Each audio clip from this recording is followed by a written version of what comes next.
Chose promise, chose due, je vous avais dit que Valve avait dans les tuyaux une grosse update pour Deadlock prévue en janvier et celle-ci vient justement de sortir. Si jamais par le hasard de l'algorithme vous tombez sur cette vidéo et que vous êtes curieux de savoir ce qu'est Deadlock, je vous invite à regarder la vidéo de présentation que j'avais fait, vidéo qui s'affiche en haut à droite de votre écran à l'instant. En quelques mots, c'est une fusion entre jeux de tir et MOBA développé par Valve, les créateurs entre autres d'Half-Life, Portal et Left 4 Dead. Allez, sans plus tarder, on va détailler ce que renferme cette update.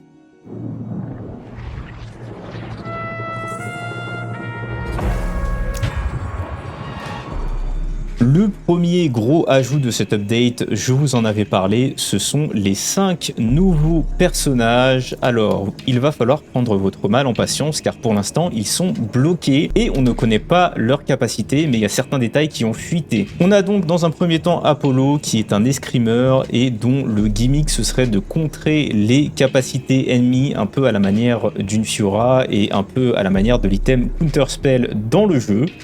Ensuite, nous avons Céleste qui travaillerait dans un cirque et dont le gimmick ce serait beaucoup de mobilité, mais bon, ça c'est à voir, il y a très peu de détails qui ont fuité sur elle et ce serait plutôt un personnage orienté spirit. Graves, une nécromancienne, alors les skills on ne les connaît pas, mais a priori son ultime ce serait qu'elle pose une pierre tombale qui fait apparaître des squelettes qui viennent l'aider, donc c'est un peu à la manière de Undying sur Dota, et je crois que Yorick aussi sur LoL fait un peu quelque chose de similaire, mais bon, en tout cas on verra, mais c'est pareil, un personnage plutôt orienté spirit. Ensuite, on a le tout petit Rem. Alors, a priori, c'est un support un peu à la Yuumi sur LoL, c'est-à-dire qu'il va se poser sur l'épaule de quelqu'un et lui apporter divers avantages. En tout cas, premier perso avec une petite hitbox.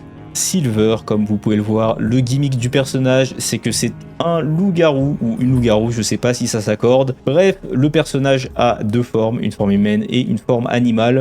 A priori des skills différents dans les deux formes. On a eu très peu de détails sur elle, on savait même pas si elle allait sortir pour cette update, tellement il y avait peu de fuites à son sujet. Et pour terminer, on a Venator, a priori un chasseur de vampires plutôt orienté gun. Il a plusieurs armes, une mitraillette, un fusil à pompe et une arbalète, et qui pourrait changer d'arme à volonté. Comme je vous l'ai expliqué, les personnages sont actuellement bloqués, ils seront débloqués au fil du temps. Le principe, c'est très simple, c'est exactement le même fonctionnement que celui de la dernière update. Donc lorsque vous gagnez une partie, vous gagnez un jeton, et vous dépensez ce jeton pour voter pour la personne que vous voulez. Il y a 2 sessions de dépouillement par semaine, une le lundi et une le jeudi, et bien sûr la personne qui a le plus de voix ce jour-là est débloquée et on continue la démarche jusqu'à ce que les 5 le soient. Et donc premier déblocage dans 3 jours au moment où j'enregistre la vidéo, c'est-à-dire vendredi. Autre changement dans la planque qui n'a pas gros impact, mais vous avez un coin news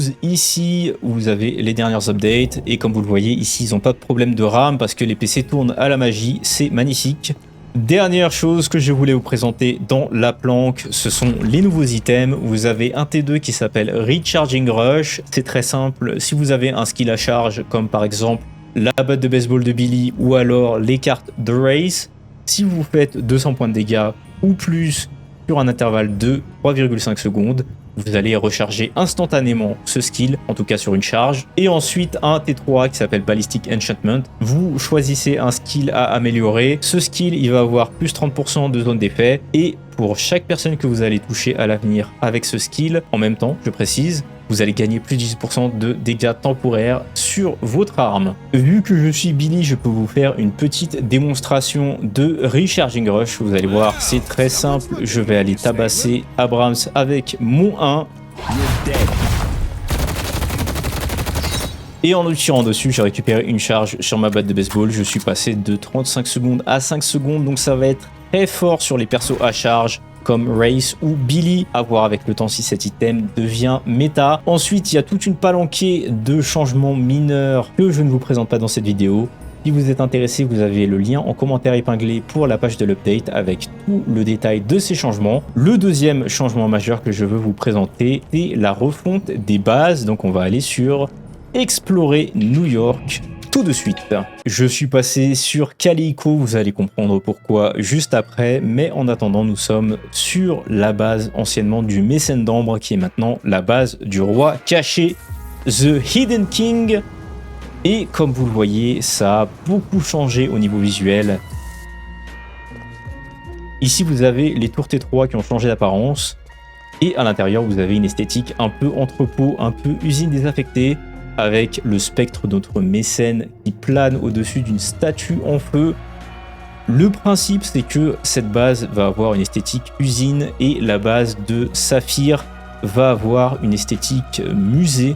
Je vais vous les présenter juste après. Je ne vous fais pas le tour complet du propriétaire, mais vous voyez qu'il y a des petits changements au niveau de l'organisation de la base, donc ce sera à apprendre, mais je ne vous détaille pas plus que ça, c'est pas un guide. On va tout de suite se rendre dans la base du mécène, plutôt de la mécène, je ne sais pas si ça s'accorde, de Saphir, en passant par le mid, parce qu'il y a aussi un petit changement à ce niveau-là. On arrive au-dessus du mid-boss pour que je vous présente le deuxième changement esthétique qu'il y a eu. Vous voyez, on est passé ici sur une apparence de métro new-yorkais, un peu délabré, un peu malfamé, avec beaucoup de moisissures et des tags au mur. J'aime beaucoup le changement et je pense que sur les prochaines updates, ils vont rajouter de la cohérence entre ce qu'il y a là et ce qu'il y a là. Vous voyez tous les murs en gris et l'arche au-dessus du mid. Je pense qu'ils vont transformer ça en entrée de métro. Mais en tout cas, ça me permet d'embrayer tout de suite sur ces petites bouches d'aération qui ont été rajoutées pour les personnages de petite taille. A priori, pour l'instant, le seul concerné, c'est Rem, mais il y a aussi Calico qui est concerné lorsqu'on se transforme en notre magnifique chat Sphinx fantôme. Et vous voyez, on continue sur le métro.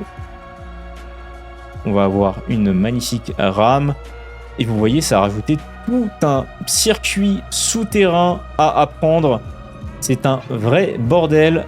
Et ça va rajouter un peu de la complexité au jeu parce qu'on va pouvoir roam entre les différentes lanes en passant par ce circuit-là.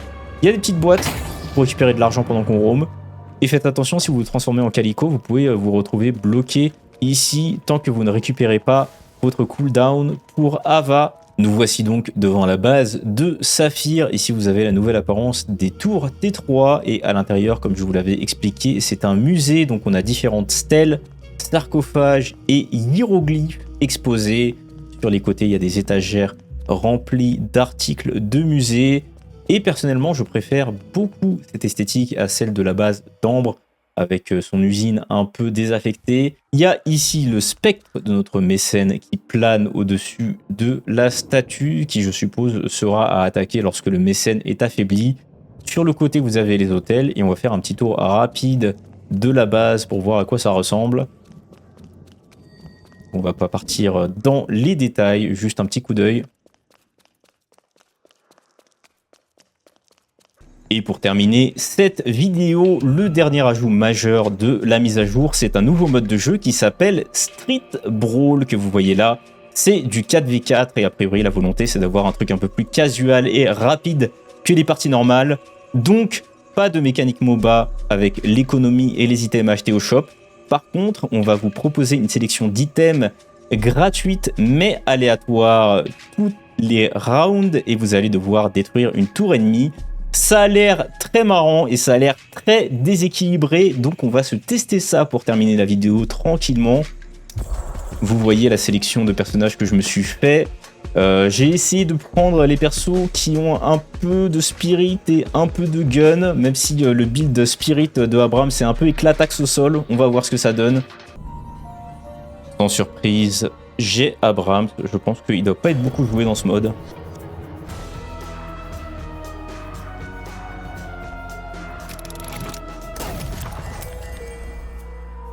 Ok. Close Quarters, bien sûr. En face, ils ont McGuinness et Infernus en gun. On va se prendre Weapon Shielding. Plated Armor, ça me fait envie, mais Hunter Aura, c'est tellement fort sur Abrams. Allez, on va prendre ça. McGuinness, ça doit être très fort dans ce mode de jeu.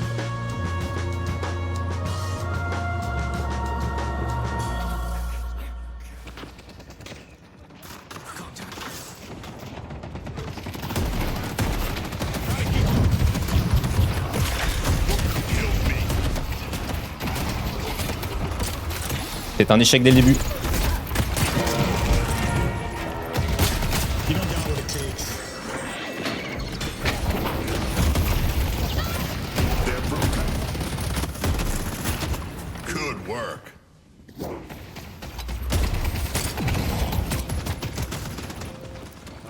On va essayer de se faire la Maginis.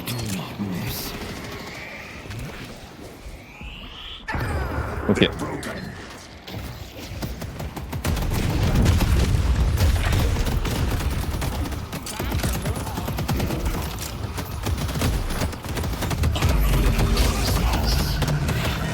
C'est ballot ça. Drifter dans ce mode de jeu, il peut pas avoir de stack il me semble. Enfin ça m'étonnerait qu'il puisse en avoir assez facilement. Vu qu'il doit tuer des cibles isolées. Ça a pas l'air de push très fort en face.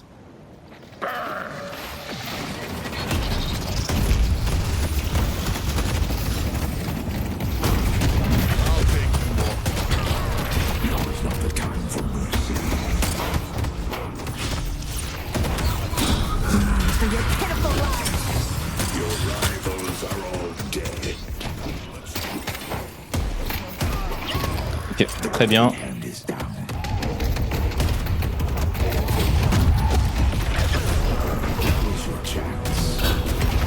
Très bien. Ça fait un round de compléter. Heureusement, la Maginis est pas très... comment dire... Elle est pas très agressive sur ses tourelles. J'aime pas du tout cette sélection. Je vais reroll, je pense. Ah, ça c'est bien ça.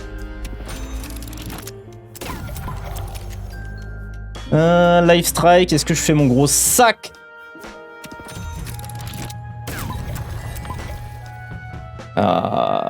Il n'y a pas trop de burst en face, donc supérieure duration. Fury Trance aussi c'est bien.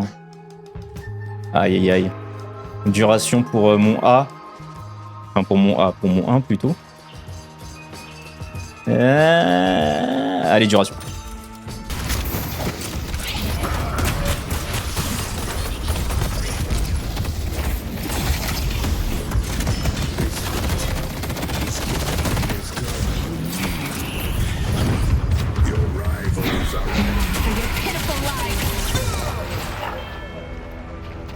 J'aurais pas dû.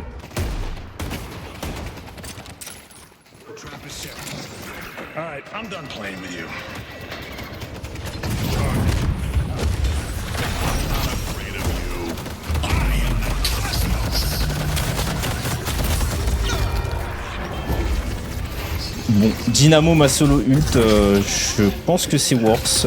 Il n'aura pas son ultime de sitôt. On arrive à avoir Maginis, c'est top. Il a Refresher. Bravo Gretalon. Clutch avec sa chouette mystique. Je pense que là on arrive à terminer. Ça m'étonnerait que Mina arrive à défendre toute seule.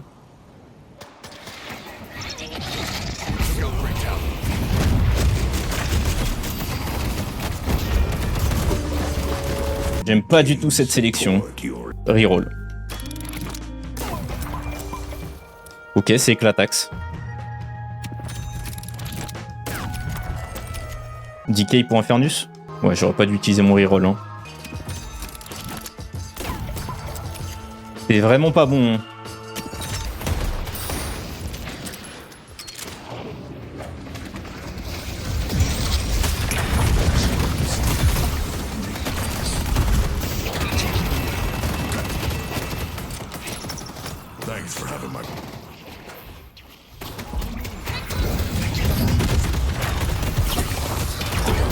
Ok, 2 kills.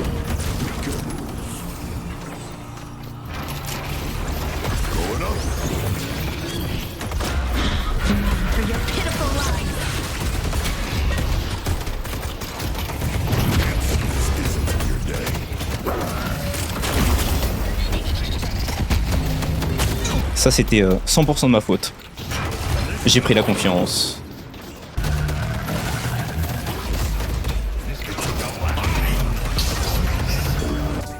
Le Dynamo Refresher va être très problématique.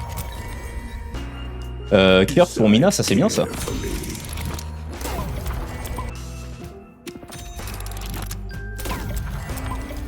Divine Barrier, c'est pas très bon, ils ont pas beaucoup de burst. Lucky Shot, Frenzy. Prenons Frenzy.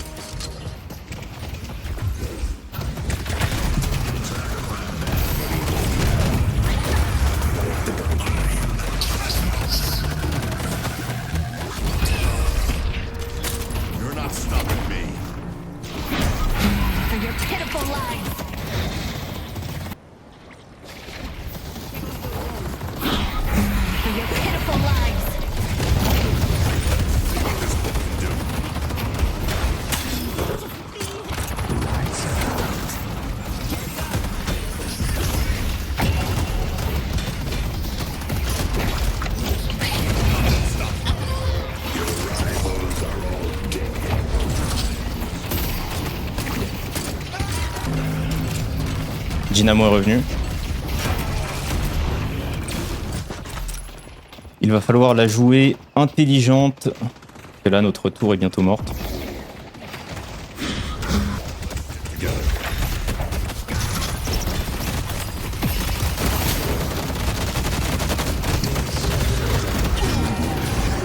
Le pari, bien sûr. C'est de ma faute, j'ai sous-estimé Infernus. Je l'ai pas respecté. 70 secondes de respawn pour Magenis, ça c'est huge. Là malheureusement c'est les deux personnels les plus problématiques de leur équipe qui sont en vie, c'est Dynamo et Mina. Ok, victoire à laquelle j'ai très peu contribué.